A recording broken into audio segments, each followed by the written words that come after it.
Hi everyone, I am Ángel Eliana Cantillo and this is my podcast. In this episode, we are going to talk about the invention cycle, a model created by Tina Sellins. In the first part of our podcast, we are going to talk about the talk that Tina Sellins gave to Google workers. The first thing that got my attention was the title of the video: Get ideas out of your head and into the real world. That is a real challenging quote, like getting moved, but not only think, also do something to make that ideas tangible. And that basically defined really well the creativity and the innovation.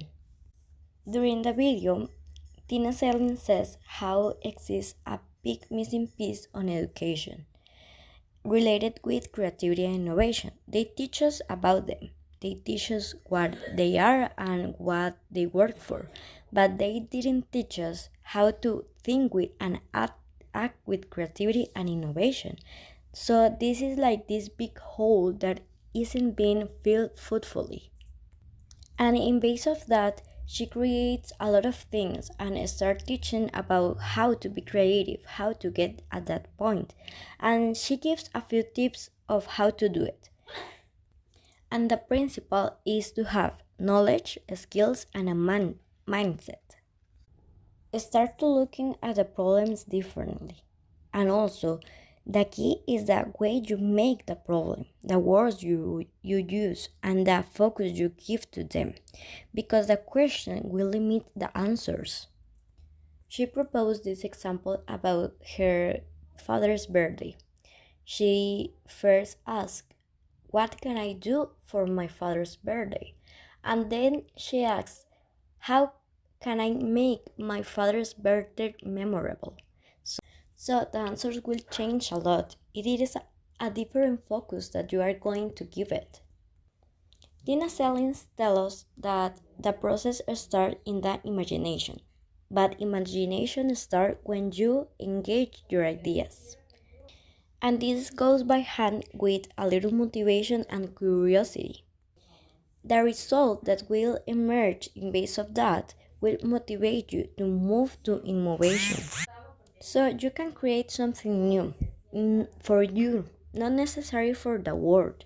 And with that, the cycle will continue and will grow repeatedly. So if you think like that, in some point, it will be something new to the world as well. And this is incredible.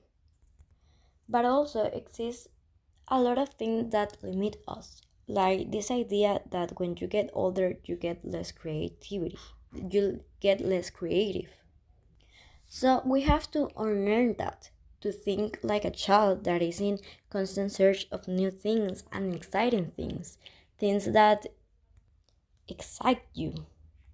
After all this talk she had with the presentation, they move to answer space where some workers ask how can they motivate a creativity in big companies. And she says, first find people who are enthusiastic as you and do experiments, take the risks.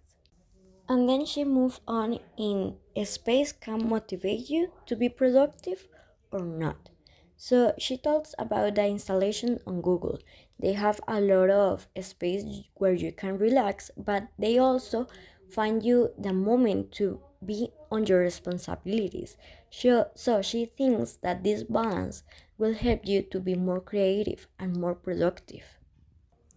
And finally, she says that we don't know how creativity works in the brain, but we know we can create the tools and the environment to be more creative. So if you have more experiences, you have more information to work with. So now with the article. The principal problem the author saw was, why do people think you can teach creativity? She says how most of the people think that creativity is something you're born with it, not some kind of characteristic or a skill you can be learned or be taught about it.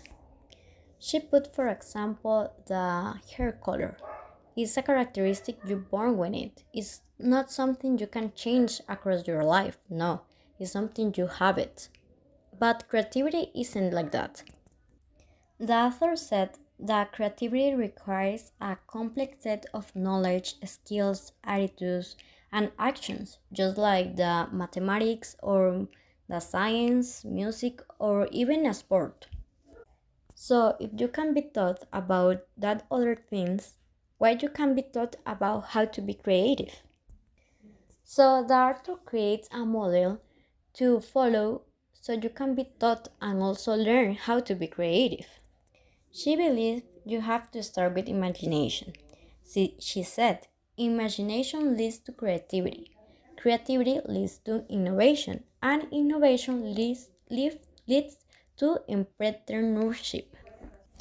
And like that, with a lot of investigation, she created the invention cycle, where the first step is imagination that will lead you to creativity and will end or had a result as an entrepreneurship. And something very interesting she said is that you can be inspired by your environment, by your daily activities and the daily objects you saw in your life. So you can be creative, you only have to try it. And also be open to be teach about it.